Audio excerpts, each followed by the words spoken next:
السلام عليكم ورحمة الله وبركاته. الحمد لله رب العالمين والصلاة والسلام على أشرف المرسلين وعلى آله وأصحابه وأزواجه وذرياته وأهل بيته أجمعين.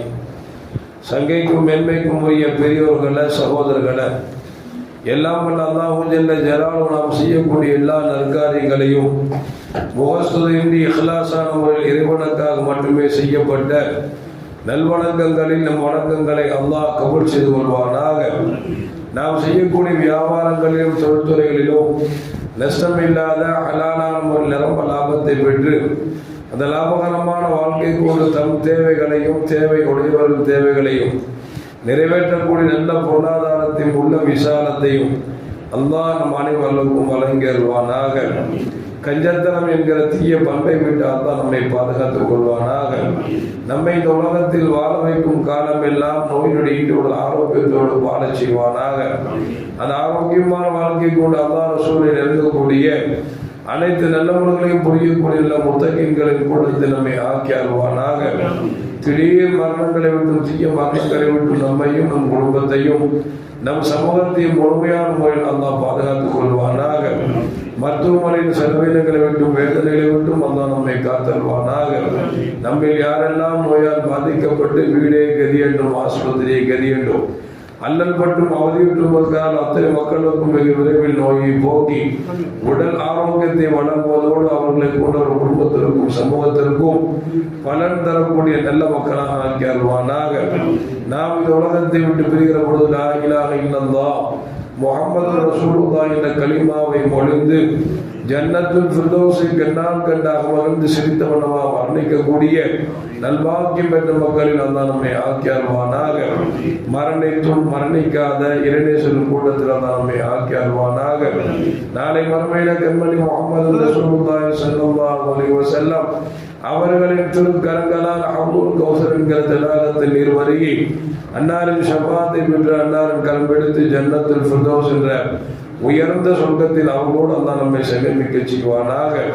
எல்லாவற்றுக்கும் மேலாக இறை அன்பை பெற்று இறைவனை பார்த்து பரவசம் அடையக்கூடிய அருளிக்காவையும் ரிலாவையும் பெற்ற மக்களில் அல்லாஹ் நம்மை ஆக்கி அருள்வானாக. அருமையான மோமின்களை, நமக்கு முன் வாழ்ந்து சென்ற பெருமக்கள் பொது சொத்துக்களில் எந்த அளவுக்கு அவர்கள் பாதுகாப்பாக இருந்திருக்கிறார்கள், பேணிக்கையாக இருந்திருக்கிறார்கள் என்பதை இரண்டு நிகழ்வு நமக்கு சொல்லி காட்டுகிறது.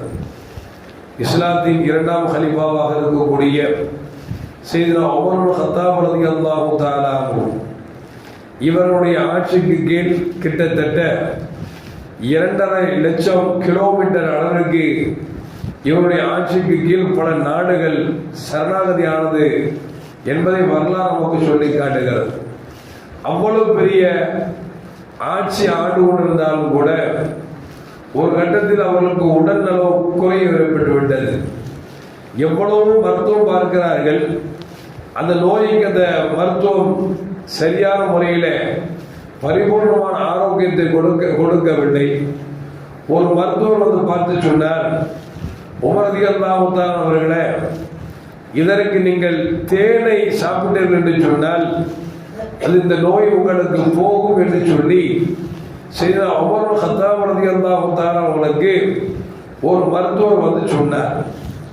தேன் என்பது பெருமானார் ஸல்லல்லாஹு அலைஹி சொல்வார்களே, மௌத்தை தவிர எல்லா நோய்க்கும் அருள் மருந்து தேன் என்பதை கண்மணி முஹம்மது ரசூலுல்லாஹி ஸல்லல்லாஹு அலைஹி சொல்வாங்க.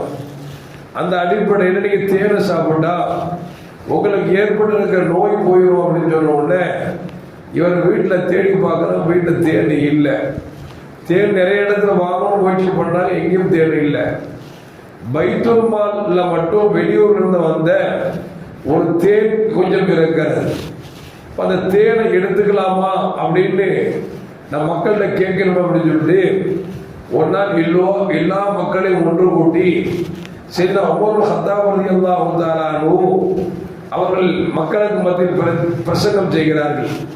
அருமையான மோமின்களை, எனக்கு ஏற்பட்டிருக்கிற நோய்க்கு தேன் குடித்தால்தான் உடல்நலம் சரியாகும் என்று மருத்துவர் சொல்லியிருக்கிறார்கள். தேன் என்னிடத்திலும் இல்லை, எங்கும் கிடைக்கவில்லை. பைத்துல் மால் பொருளில் தேன் வந்திருக்கிறது.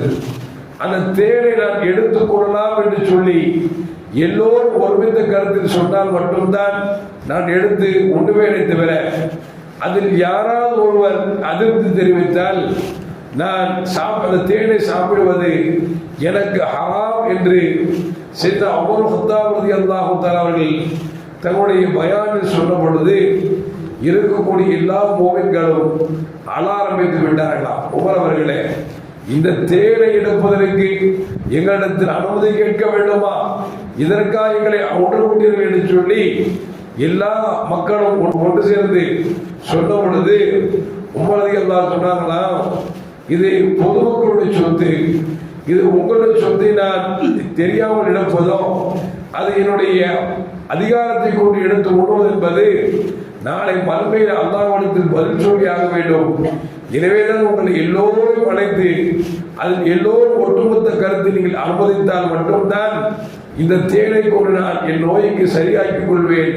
இல்லை என்று சொன்னால் அந்த தேனை நான் ஹராமாக்கி விடுவேன் என்று சொல்லி உமர் கத்தாப் ரலியல்லாஹு தஆலா சொல்லுகிறார் என்று சொன்னால், அருமையான மக்களே, பொதுமக்களுடைய சொத்திலே எந்த அளவுக்கு பேணிக்கையும் பாதுகாப்பாக இருக்க வேண்டும் என்பதை இந்த ஒரு நிகழ்வு நமக்கு சொல்லி காட்டுகிறது. அதுபோன்று உமர் அப்துல் அசீஸ் ரஹ்மத்துல்லாஹி அலைஹி இஸ்லாத்தின் ஹலீஃபாக்கள் 4 என்றால் இவர்களையும் சேர்த்து 5வது ஹலீஃபா என்று சொல்வார்கள். அந்த அளவுக்கு மிகவும் தேர்ச்சியானவர்கள், பேணிக்கையானவர்கள், இறைவனை அஞ்சுவதில் மிகவும் வல்லமை உடையவர்கள். உமர் அப்துல் அசீஸ் ரஹ்மத்துல்லாஹி அலைஹி அவர்கள் ஹிஜ்ரி 90வது வருஷம் ஆட்சிக்கு பொறுப்புக்கு வந்தார்கள். கிட்டத்தட்ட வெறும் 30 மாதங்கள் மட்டும்தான் அவர்கள் ஆட்சி ஆண்டார் என்பது வரலாறு நமக்கு சொல்லி காட்டுகிறது. உமர் அப்துல் அசீஸ் ரஹ்மத்துல்லாஹி அலைஹி ஒரு நாள் வீட்டுக்கு வருகிறார்கள். வந்தால் வீட்டில் இருக்கக்கூடிய தான் ஈன்றெடுத்த குழந்தை அழுது கொண்டிருக்கிறது. பாப்பா போய் பிள்ளைட்டு கேட்கிறாங்க, ஏம்மா அழுகிற அப்படின்னு கேட்கிறாங்க. அந்த குழந்தை சொல்லுது, இன்னைக்கு பெருநாள் ஆகிவிட்டதே, எல்லா குழந்தைகளும் அழகான ஆடை கொடுத்திருக்கிற பொழுது இந்த உமர் அப்துல் அசீஸுடைய குழந்தையாக இருக்கக்கூடிய நான் பழைய ஆடை உடுத்திருக்கிறேனே, குழந்தைகள் எல்லாம் மகிழ்ச்சியாக இருக்கிற பொழுது என்னால் மகிழ்ச்சியாக இருக்க முடியவில்லையே, எனக்கு ஒரு புதிதாக ஆடை வாங்கி தந்தால் நன்றாக இருக்குமே என்று சொல்லி ஈண்டெடுத்த அந்த உமர் அப்துல் அசீஸ் ரஹ்மத்துல்லாஹி அலைஹி அவங்க ஈண்டெடுத்த பிள்ளை கேட்கிறார். உமர் அப்துல் அசீஸ் ரஹ்மத்துல்லாஹி அலைஹி வேக வேகமாக வந்தார்கள். பைத்துல் மாலில் யார் பொறுப்பாளராக இருக்கிறார்களோ அவங்கள்ட்ட வந்து சொன்னாங்க, எப்பா எனக்கு இந்த வர மாசத்துல வர வேண்டிய சம்பளத்தை எனக்கு முன்னட்வான்ஸாக கொடுத்து விடு என்று கேட்டார்கள். அந்த பைத்துல் மால் பொறுப்புதாரி சொன்னார், நீங்கள் கேட்டால் இல்லை என்று சொல்ல போகிறேனா, நான் தருகிறேன், ஆனால் எனக்கு ஒரே ஒரு வாக்குறுதி மட்டும் கொடுத்து விடுங்கள் என்று சொன்னார்கள். என்ன வாக்குறுதி என்று கேட்டார்கள். அடுத்த மாசம் பணத்தை இப்பொழுதே நீங்கள் கேட்கிறீர்களே, அடுத்த மாசம் வரைக்கும் நீங்கள் உயிர் உங்களுக்கு பாக்கியாக இருக்கும் என்று சொல்லி எனக்கு உத்தரவாதம் கொடுங்கள், நான் பைத்துல் மாலிலிருந்து உங்களுக்கு நான் காசை கடனாக தருகிறேன் என்று சொல்லும் பொழுது உமர் அப்துல் அசீஸ் ரஹ்மத்துல்லாஹி அவர்கள் அழுது கொண்டே வீட்டுக்கு வருகிறார்கள். காசை வாங்காமலே அங்க வந்தவுடன் குழந்தைக்கு இருக்கிறது, அப்பா எங்கே ஆடை எங்கே என்று கேட்கிற பொழுது அப்பொழுது குடும்பத்தில் சொன்னார்களாம், நீங்கள் எல்லாம் சொர்க்கம் செல்கிற பொழுது நான் நரகத்திற்கு போயிட்டு வருகின்ற வரைக்கும் என்னை நீங்கள் காத்திருப்பீர்களா என்று கேட்ட பொழுது வீடு அலங்கோலமாகி போய்விட்டது என்பதை வரலாறு நமக்கு சொல்லி காட்டுகிறது. அருமையான மக்களே, எதற்கு சொல்வார்கள் என்று சொன்னால், ஒரு பைத்துல் மால் பொருளை எடுப்பதில் எந்த அளவுக்கு அவர்கள் தயக்கம் காமித்திருக்கிறார்கள், அல்லாஹ்வை பயந்திருக்கிறார்கள் என்பதை நம்மால் விளங்க முடிகிறது.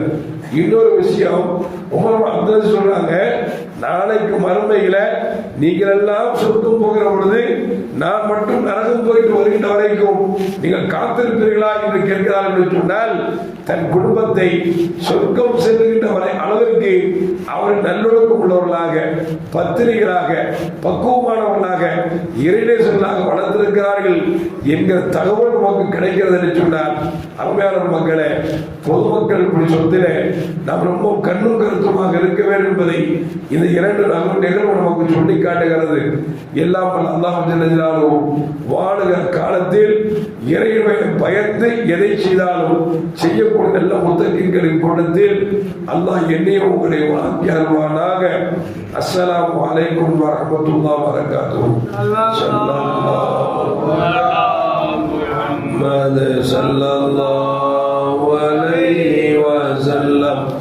ஸல்லல்லாஹு அலா முஹம்மத் ஸல்லல்லாஹு அலைஹி வஸல்லம்.